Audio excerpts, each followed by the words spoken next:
My name is Adair Vance, and I was 34 years old. The Tuesday morning, my mother slid an envelope across the kitchen counter and asked me to read it before my coffee got cold.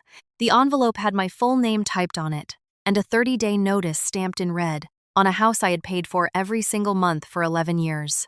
I remember the exact temperature of the mug in my hand because I had just poured it from the same pot my mother had been pouring from since I was 12. I remember the way the light came in over the sink, the way the curtain she had sewn from an old tablecloth lifted slightly when the heater clicked on, the way my father stood in the doorway with his arms crossed like a man who had practiced standing that way in front of a mirror. I read the notice once. I read it again. I set it down beside my mug. I did not scream. I did not cry. I did not ask the question they were braced for, the one they had clearly rehearsed an answer to between themselves in the hallway the night before. I asked instead if there was more coffee, and my mother blinked at me like I had spoken a language she had not heard in a long time. She said there was, and she poured it, and her hand shook just enough that a single drop fell on the counter between us, and I watched her wipe it away with the cuff of her sleeve, as if hiding it could change what the envelope still said. What my parents did not know as they stood there waiting for me to break is that I had kept every receipt, every wire confirmation, every canceled check, every screenshot of every transfer, labeled by month, sorted by year, backed up to a drive in a fireproof box in a storage unit 2 towns over that no one in this family had ever seen. They did not know that the woman they thought they were evicting had spent the better part of a decade quietly building the only thing in this house that could not be repainted, recarpeted, or rewritten. They did not know that the daughter they were sure would crumble had been raised by them, to be precise. So when my father finally cleared his throat and said it was nothing personal, just a decision the family had made, I nodded once and told him I understood. I told him I would need a little time to process. I told him I would be in touch. And then I picked up the envelope, folded it neatly along the crease they had already made, slid it into my bag beside a pen and a small leather notebook, and walked out the front door of the house I had been paying for since I was 23. I did not slam it. I closed it gently, the way you close a door on a sleeping child. Welcome back to the long table, where we tell the kind of stories that take their time, because some truths only land when they are allowed to arrive in their own quiet way. If you have ever poured yourself out for people who measured your love by how little of it inconvenienced them, if you have ever been told that your contribution was simply what was expected, if you have ever felt the strange loneliness of being thanked in public and used in private, then settle in, because this one is for you. Stay with me to the end of this story, because the part you came here for, the part where the room finally goes still and the people who underestimated me realize what they have done, that part comes late, and I promise you it is worth the wait.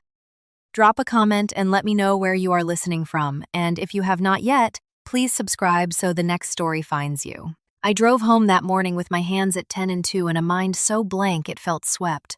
I did not turn on the radio. I did not call anyone. I passed the diner where my father used to take me on Saturdays, before he stopped having Saturdays for me, and I did not look at it. I passed the elementary school where my mother once volunteered as a room parent for my older brother, but never for me, and I did not look at it either. I drove the long way, the way that goes past the reservoir, because I needed the kind of road that does not ask anything of you.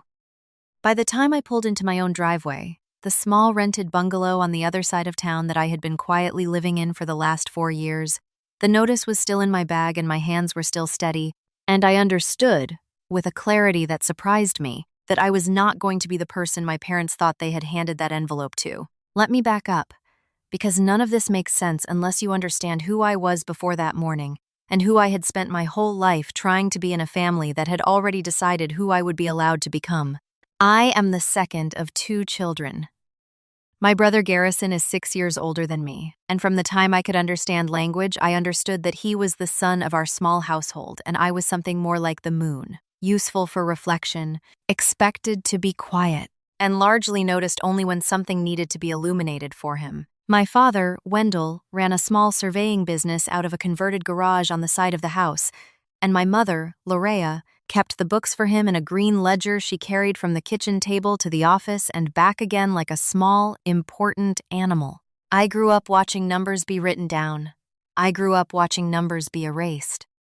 I grew up watching my mother frown at a column and tap it with the end of her pencil until it agreed with what she needed it to say. I learned, before I learned to ride a bicycle, that a number on a page is a kind of promise, and that promises in our house were things you could rearrange if you were quiet about it. Garrison was, by every measure that mattered to my parents, the kind of son people set photographs of on a mantle. He was tall, easy, charming in the way boys are charming when nothing has ever required them to be anything else. He played the sports my father had played. He went to the college my father had wanted to go to. He came home for the holidays my mother cared about and skipped the ones she did not, and somehow this was always read as discernment rather than convenience. I, on the other hand, was the careful one. I was the child who noticed when a bill was sitting too long on the counter. I was the child who asked, at 9, why the heat was set to 58 when company was not over. I was the child who, at 11, learned the phrase second mortgage by overhearing it through a vent, and then looked it up in the school library because no one in my house would explain it to me. I was, in other words, the one who paid attention. And in a family that did not want to be looked at too closely, attention was not a gift. It was a problem. So I learned to pay attention quietly. I learned to be useful in ways that did not require thanks. Because thanks in our family were a finite resource, and they had already been allocated. I made my own lunches from the age of 8. I walked myself to the dentist from the age of 12. I got my first job at 14, folding towels at a small community pool on the edge of town, and I gave half of every paycheck to my mother because she asked me to, and because asking, in her voice, sounded so much like loving that for a long time I could not tell them apart.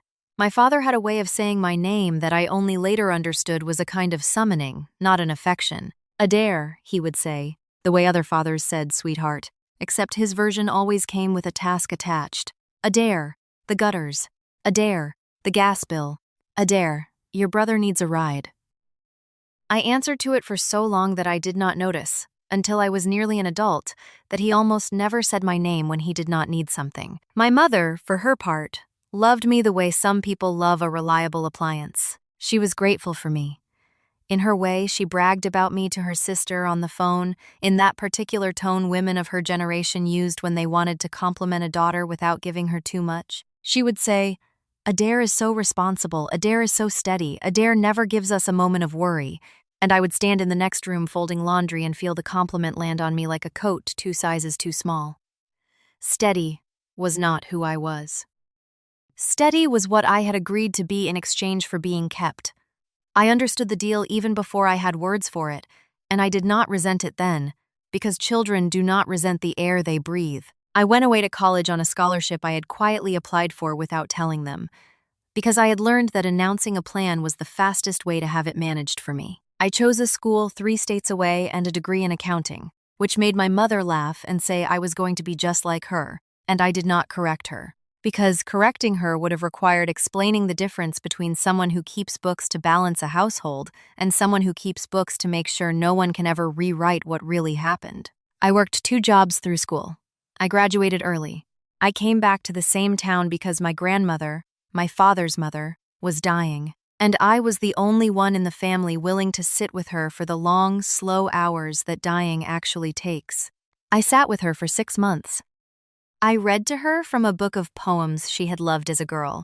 I held her hand on the afternoon she finally let go, and I was the one who called the funeral home, and I was the one who signed the papers, and I was the one who chose the hymn because no one else had an opinion that did not involve money. After the service, in the church basement that smelled like coffee and floor wax, my father put his hand on my shoulder for the first time in years and told me I was a good girl, and I understood, even then, that he was thanking me for a service rendered, not for a love offered. I was 23 when I moved back into my parents' house, not because I wanted to. Because my father pulled me aside at the reception and told me, in a voice pitched low enough that no one else could hear, that the house was in trouble. He said the words exactly like that, the house is in trouble, as if the house were a child who had fallen in with the wrong crowd. He told me that my grandmother's small estate would help, but not enough. He told me Garrison was, in his words, between things. He told me my mother was not sleeping. He told me he had always known I would be the one to understand. He did not ask me, he told me. He said, We are going to need you to help with the mortgage for a little while. And I, standing there in a black dress I had bought on clearance 2 days earlier, in a basement that smelled like the church coffee my grandmother had hated, said yes. I said yes because saying no would have required a version of me I had not yet been allowed to build. I said yes because I had just buried the only person in my family who had ever asked me a question and waited for my actual answer. I said yes because, somewhere in the soft animal part of me, I still believed that if I gave them enough, they would finally see me. So I moved back into my childhood bedroom, which my mother had repainted a color she liked better, and I began, that first month, to pay the mortgage on the house I had grown up in. I want you to understand what that looked like, because the surface of it is what my parents told themselves later, and the underneath of it is what those receipts in that fireproof box would eventually say. On the surface, I lived at home, rent-free, ate my mother's cooking, and contributed to the household. That was the story. That was the version of events. That was, in my mother's later phrase, the house of stories she and my father built together so they could sleep at night. Underneath, I paid the entire mortgage, not part of it. The entire monthly payment, transferred from my checking account into a joint account my father had set up for, in his words, household management, with a memo line that read, "Every single month, mortgage assistance." I paid the property taxes when they came due in 2 installments a year. I paid the homeowner's insurance. I paid for the new water heater the winter the old one cracked open in the basement. I paid for the roof, in cash, the summer I turned 26. After a windstorm peeled back 3 rows of shingles and my father stood in the yard with his hands on his hips and said, "Well, Adair?" He did not finish the sentence. He did not have to. I drove to the contractor's office that afternoon and wrote a check, and I asked for the receipt, and I asked for the warranty, and I asked for everything in writing, and I filed it that night in a manila folder I labeled, in pencil, House. That folder became a drawer. That drawer became a box. That box became the fireproof safe in the storage unit, and I did not tell a single person in my family that it existed. I did not hide it because I planned, even then, to use it. I hid it because I had been raised in a house where paper was a thing you could rearrange, and some careful, instinctive part of me wanted at least one set of numbers in my life that no one else could touch. The mortgage statements came to my parents' address because the mortgage was, of course, in my parents' name. The house had been bought by my grandmother in the early 70s and quietly deeded to my father in the late 90s, under terms I would not fully understand until much later. The loan against it, the loan I was paying, had been taken out by my parents the year before I moved home, and the paperwork for it was kept in a drawer in the kitchen that my father referred to, with the only humor he ever allowed himself, as the drawer of bad news. I never opened that drawer in those early years. I did not need to. I had my own folder, and my folder told the truth in a way the kitchen drawer would not. The first year I lived back home, I told myself it was temporary. The second year, I told myself it was generosity. By the third year, I had stopped telling myself anything, because the telling had become its own kind of exhaustion, and it was easier to simply keep paying than to keep narrating why. Garrison came in and out of the house during those years like weather. He had what my mother called, with great delicacy, opportunities. He was always about to start something. He was always between cities. He would arrive on a Friday with a duffel bag and a story, stay for 3 weeks or 3 months, eat the food my mother bought with the grocery money I quietly slipped into her purse, sleep in the room across the hall from mine, and leave without ever once asking how the house was being kept warm. My mother would stand at the window when his car pulled out of the driveway and say, in a voice that was almost a prayer, "He is figuring himself out." And I would nod from the kitchen where I was paying the electric bill on my phone, and I would think, so am I.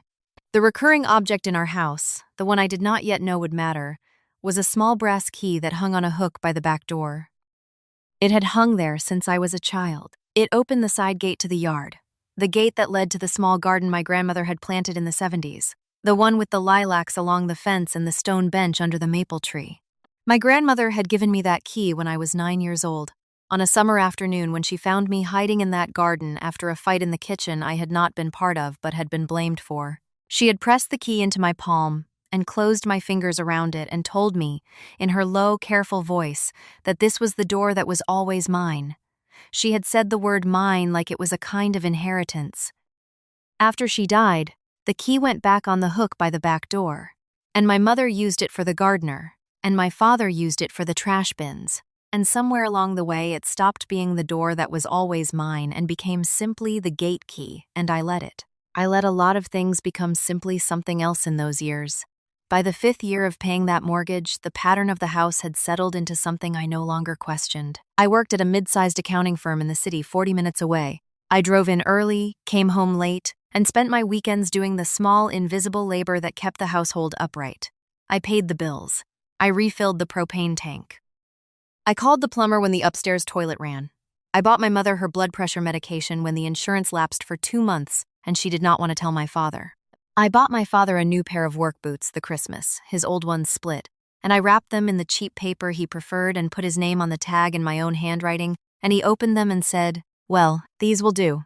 And that was the thanks I received, and I told myself, as I had told myself for years, that this was simply how he loved. My mother in her better moments would catch my eye over the kitchen table and squeeze my hand and say, "What would we do without you, Adair?" And I would feel the compliment land, and I would feel, underneath it, the quiet weight of the answer. They would lose the house. That was the answer. Without me, the house I had grown up in, the house my grandmother had bought, the house my parents had borrowed against twice, the house with the lilacs and the brass key, and the bedroom my mother had repainted a color I did not like, would have been gone by the time I was 26. I knew it. They knew it. We did not say it. The not saying it was the architecture of the entire arrangement. Now, here is the lie that everyone told themselves, and the lie I want you to hear clearly, because it is the lie that families like mine run on, and it is the lie that, in the end, the receipts in that box would refuse to keep telling. The lie was that I was helping. The word my parents used, the word my brother used when he eventually found out the extent of it, the word my aunts used at Thanksgiving when they whispered in the kitchen about how lucky my parents were to have such a generous daughter, was helping. Helping. As if I were occasionally chipping in. As if the mortgage payment that left my account on the 1st of every month were a casserole I had dropped off. As if the property taxes I paid twice a year were a thoughtful birthday card. The word helping let everyone in that house, including, for a long time, me, keep believing that the house belonged to my parents and that I was simply a good daughter contributing to a family pot. The truth that lived in the manila folder that became a drawer that became a box, was that I was carrying the house on my back, and the people inside it were calling that back a floor. By the 7th year, something in me had begun to shift. Not loudly, not in any way the people around me could have named. It was the way a small crack in a foundation widens by a fraction of an inch each winter. I started keeping better records. I stopped putting the mortgage transfers through the joint account my father had set up and started sending them directly from my personal account to the mortgage company, with a memo line that read, in my own careful capital letters, "Payment from Adair Vance on behalf of property at the address." I asked the mortgage company to send me, separately, an annual statement to a post office box I had quietly rented in the next town over. I started photographing every receipt the same day I paid it. I started a spreadsheet. The spreadsheet had columns for date, amount, category, payee, and notes. And the notes column became, over time, a kind of diary written in the language of a ledger. Mom asked, the notes might say. Dad did not ask. Garrison home, 2 weeks, ate everything. Furnace. Dad said it could wait. It could not. I did not write these notes to make a case. I wrote them because the part of me that had been raised on numbers had begun, very slowly, to understand that the numbers were the only thing in my life that no one was rearranging. The crack widened the year I turned 30. That spring, I met a woman named Rosalind at a continuing education seminar in the city, a tax law refresher that neither of us wanted to be at, and we ended up sharing a table at lunch and then a coffee after, and then, over the course of a year, a life. Rosalind was a public defender, sharp and patient and quietly furious about all the right things. She was the first person I had ever told about the mortgage. I told her on our 4th date in her small apartment, sitting on the floor with our backs against her couch, eating takeout out of cartons. I told her without crying because by then I had not cried about it in years, and when I finished, she set her carton down and looked at me for a long moment and said, Adair, do you understand what they have been doing? And I said, I think so. And she said, no, I do not think you do. Not yet. And she did not push it further that night, because she was the kind of person who understood that some understandings have to arrive on their own legs. But she planted something in me that night. A small, quiet question, and the question was, what is this house actually worth? And what have you actually paid? I did not answer the question for almost a year. I just let it sit there, the way you let a kettle sit on a back burner. I kept paying. I kept filing. I kept driving home from work in the evenings and pulling into the driveway of the house I had grown up in, and the house I was, in every measurable sense, keeping alive. Then came the year I turned 33, and the year Garrison came home for what he announced would be the last time. He arrived in late September with a moving truck behind his car and a fiancée named Brindle in the passenger seat. She was 26, very tan, very kind in a way that made it hard to dislike her, and very clearly under the impression that the house we were standing in belonged to my parents in the simple, uncomplicated way she had been told.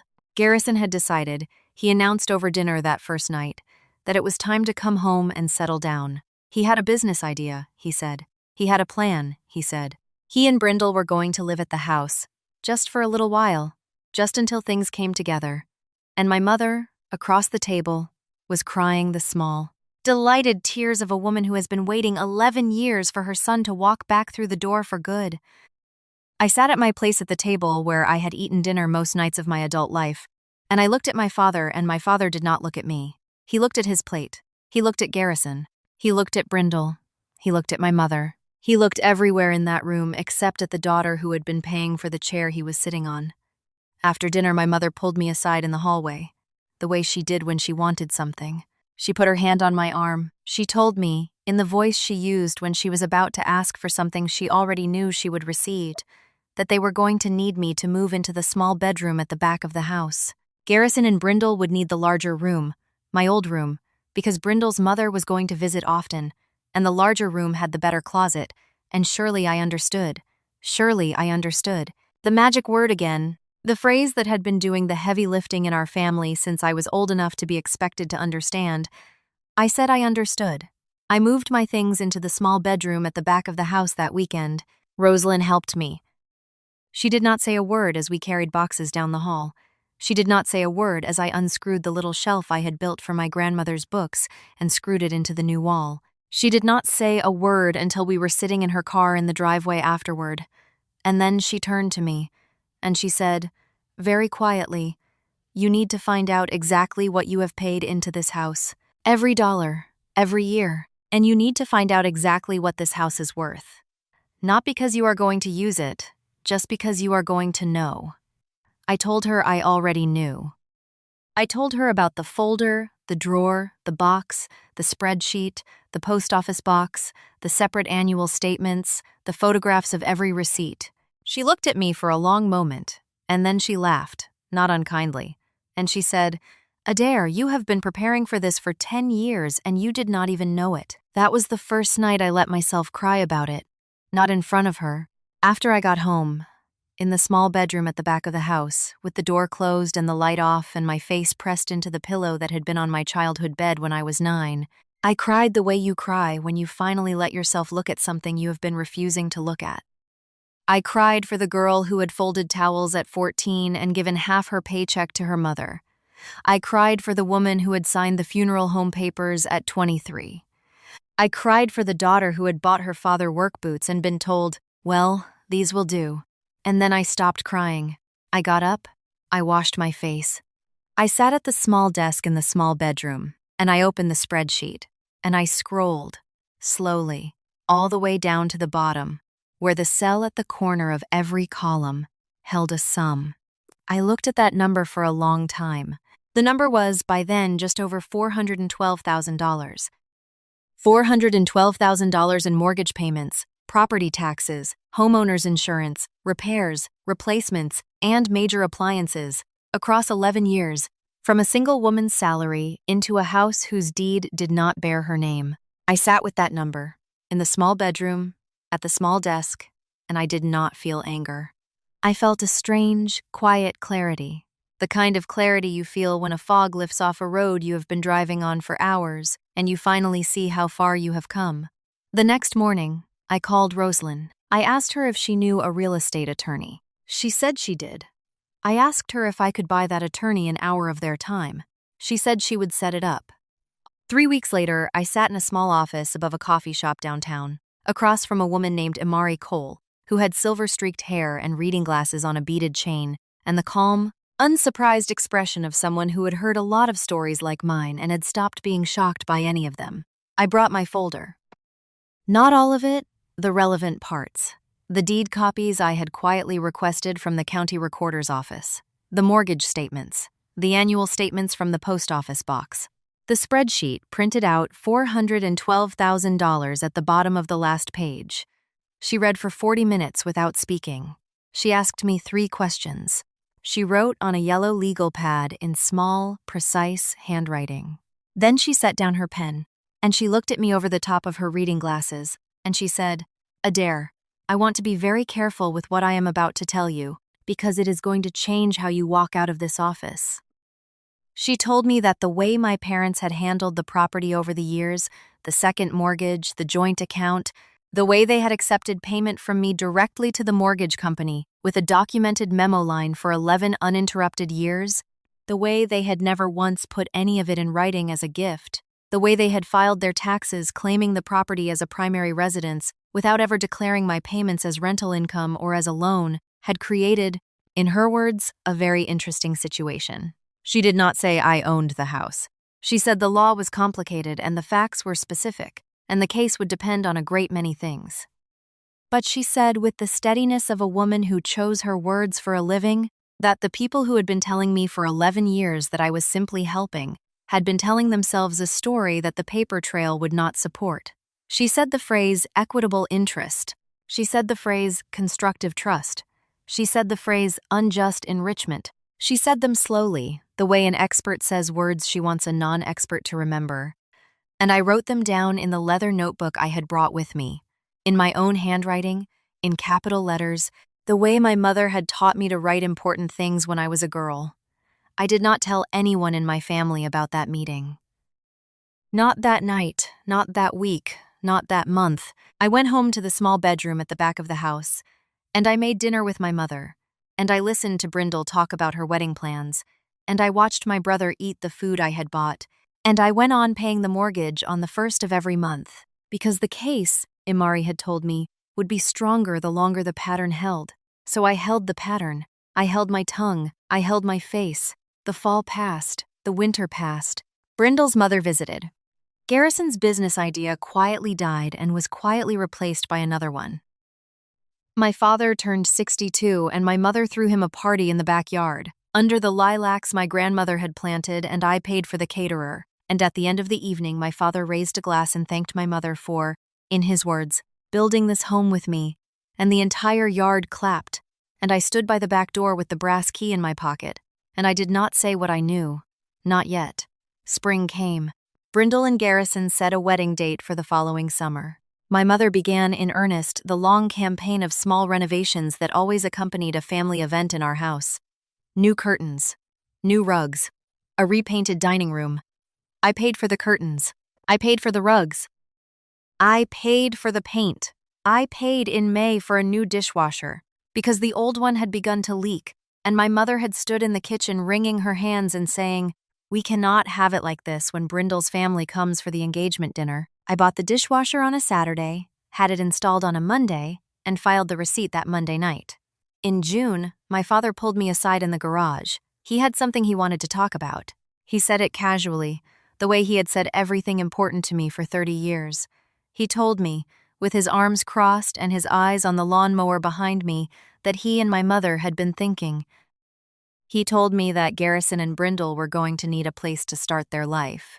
He told me that the house was getting crowded. He told me that they had decided, he and my mother, that it might be best, for everyone, if I started looking for a place of my own. He said the phrase "your own," as if he were giving me a gift. He said that they would, of course, give me time. He said 30 days was generous. He said it was nothing personal. It was just a decision the family had made. I stood in the garage where I had stood as a child watching him sharpen blades and clean gutters, and I looked at my father, and I asked him, very calmly, if he had spoken to my mother about this. He said he had. I asked him if he had spoken to Garrison about this. He said he had. I asked him if he had spoken to anyone else. He said no. He said this was a family matter and the family had decided. I nodded. I told him I understood. I told him I would need a little time to process. I went into the house, and I went into my small bedroom at the back, and I sat on the edge of the bed, and I called Amari Cole, and I told her, in a voice so calm it almost did not sound like mine, that the moment we had talked about had arrived. She asked me to come in the next morning. I did. I brought the leather notebook. I brought a printed, updated spreadsheet.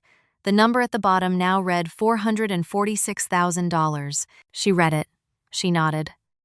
She told me what would happen next, and how, and in what order, and she told me that I was not to confront my parents, that I was not to argue with them, that I was not to defend myself, that I was to do exactly one thing in the coming weeks, which was to keep paying the mortgage on time, every time, and to let the eviction notice they would soon hand me sit, when it came, exactly where they put it.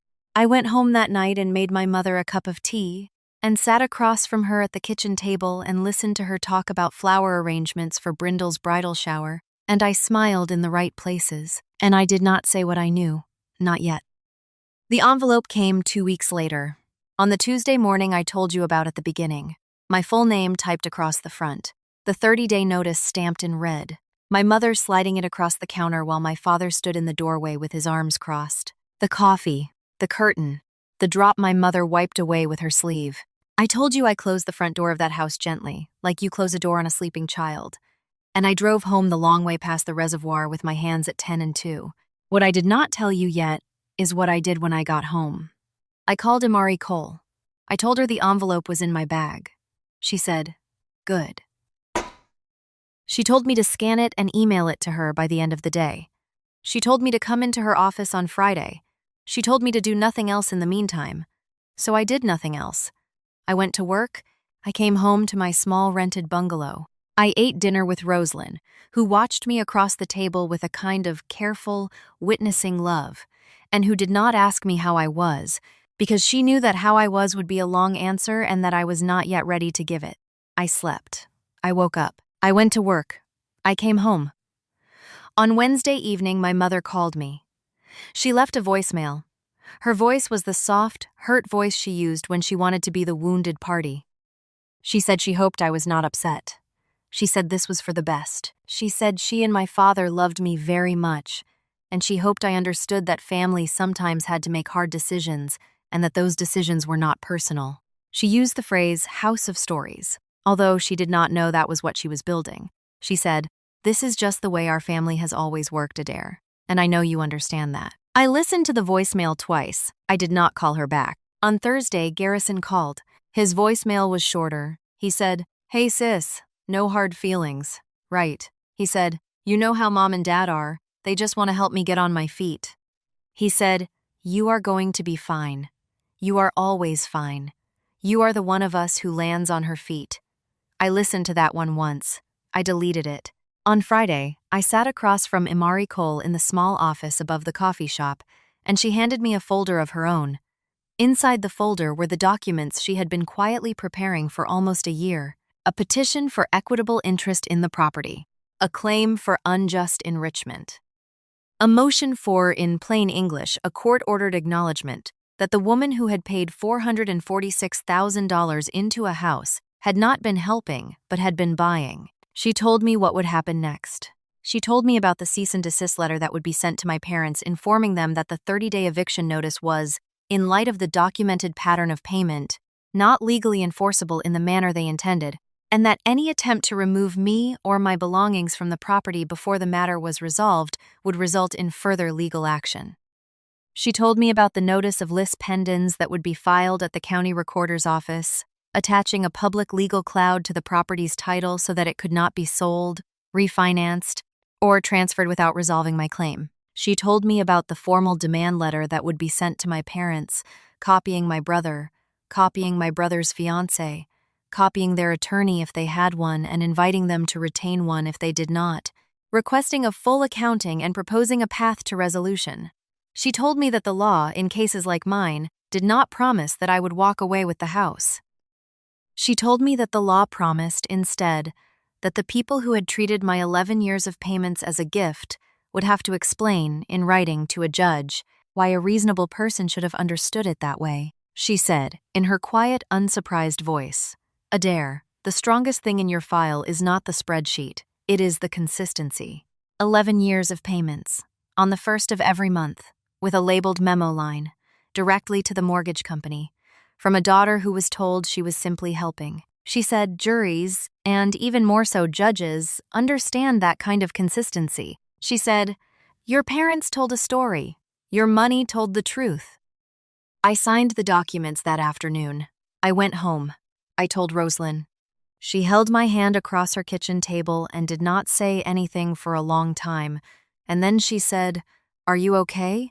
And I said, I am going to be, and she nodded, because she knew the difference between those two answers and respected both. The letters went out the following Monday.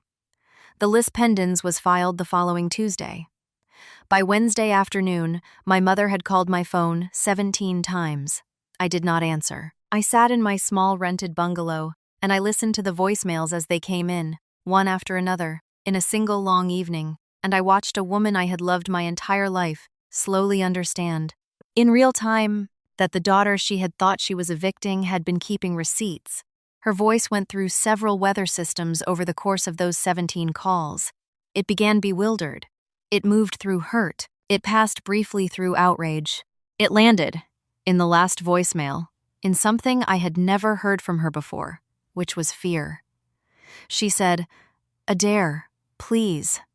She said, this is going to embarrass us. She said, your father is so upset. She said, what are you doing? What are you doing? What are you doing? I did not call her back. I called Imari Cole instead. I told her about the voicemails. She told me to save them. I saved them. I want to tell you about the gathering, because it is the place where the story stops being something that happened to me and becomes something that, finally, in front of witnesses, became something true. My parents requested, through their newly retained attorney, a meeting. A family meeting. Just the family, they said, to talk this through. Imari advised me that I was not legally required to attend, and that if I did attend, I should do so only with her present, and only at her office, and only in the presence of a court reporter. She arranged it. My parents arrived on a Wednesday afternoon in early September with my brother Garrison beside them. They did not bring an attorney. They had decided, my father said as he sat down at the long conference table, that this did not need to be that kind of meeting. He said it the same way he had said, 11 years earlier, in a church basement, that the house was in trouble. He said it like a man who still believed he could decide what kind of meeting we were in. Imari Cole sat to my left. The court reporter sat at the end of the table, quietly tapping. Rosalind sat in the small waiting room outside, because I had asked her to be in the building, but not in the room, because some doors you walk through alone. My mother spoke first. She had clearly rehearsed it. She told me that she and my father had been hurt. She told me that they did not understand why I was, in her phrase, doing this. She told me that families did not behave this way, that we had always handled things internally, that there was no need for lawyers and letters and county filings and stamps. She used the word ungrateful once, and then she corrected herself, because Imari had not moved a muscle and the court reporter was still tapping. She said, instead, surprising. She said, we did not raise you to be like this, Adair. I did not answer. I waited. My father spoke next. He told me that the house was their house, that he had grown up in it, that his mother had bought it, that the deed was in his name, that whatever I had done over the years had been done as a member of the household, that I had lived there, that I had eaten their food, that I had benefited from the arrangement as much as they had. He said, with the certainty of a man who had told himself this story for a long time, that no court in the country was going to take a son's birthright and give it to a daughter who had simply chipped in. He used the word chipped in. He said it with such confidence that for a moment I almost felt sorry for him. Then Garrison spoke.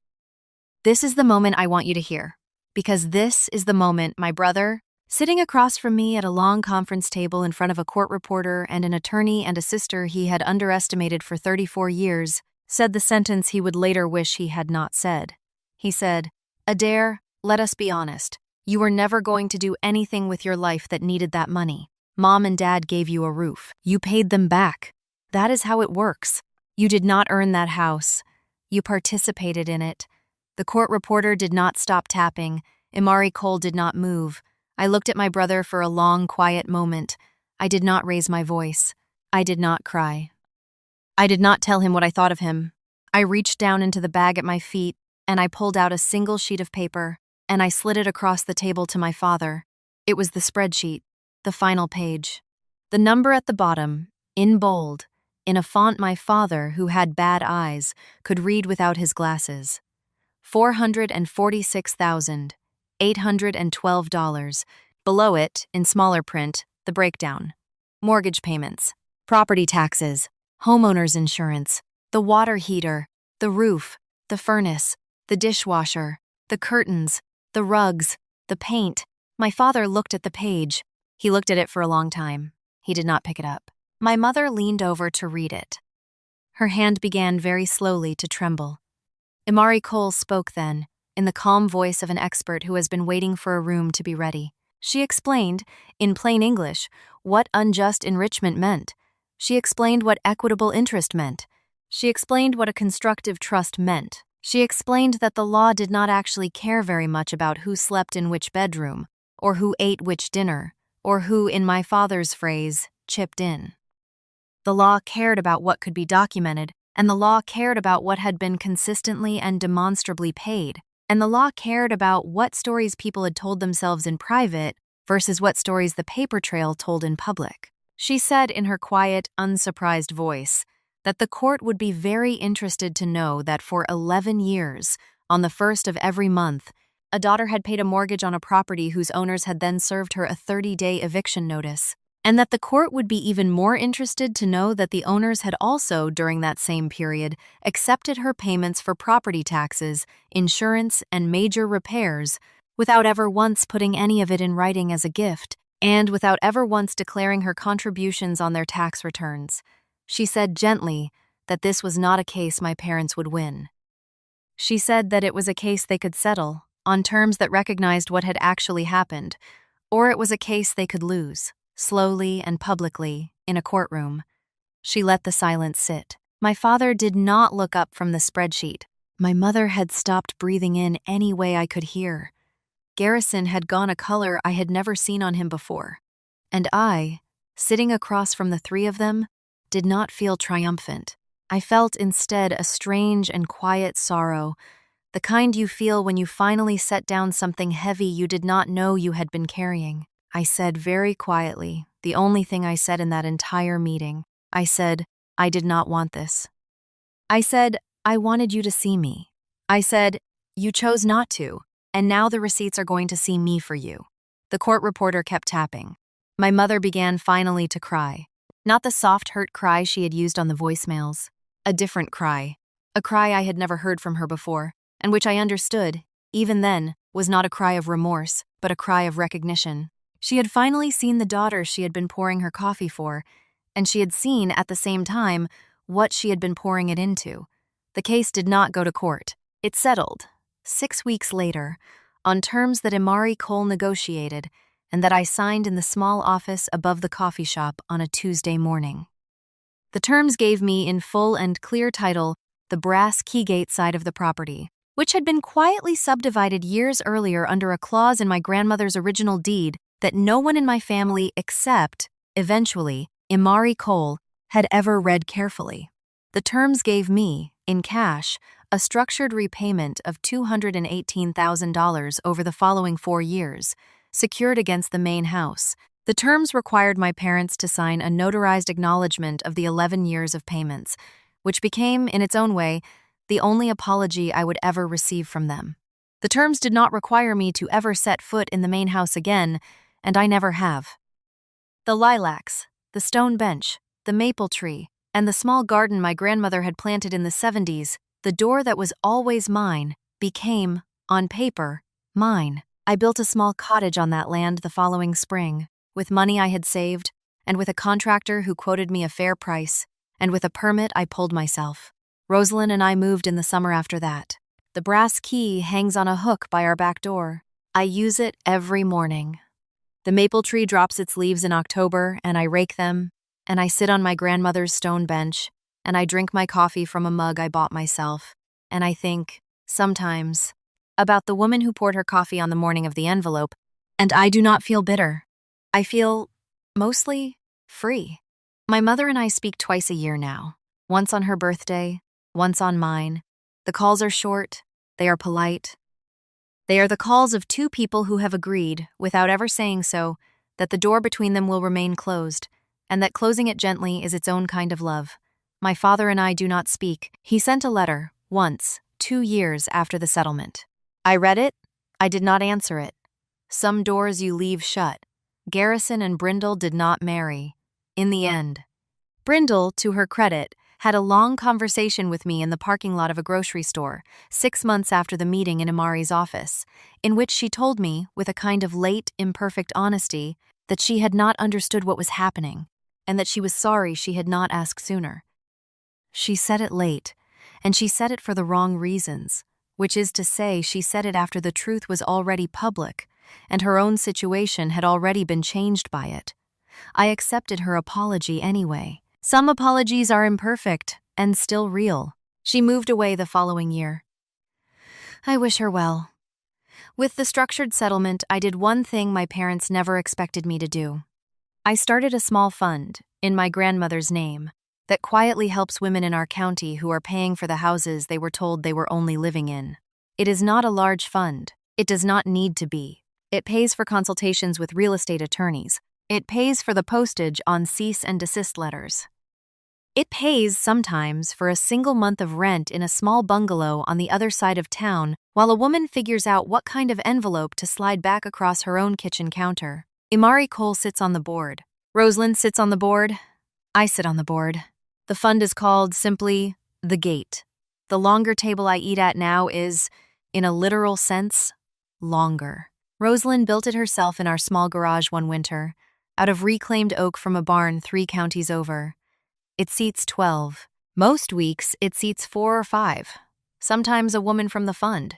Sometimes a friend Rosalind made in her work. Sometimes a young accountant I mentor, who reminds me, in ways I do not say out loud, of the girl who folded towels at the community pool at 14. The chair at the head of the table is for me. The chair at the other end is for Rosalind. The chairs in between are for whoever has been told, that week, that what they were doing did not count. There is always a light on by the back door. I leave it burning all night. So, that is my story.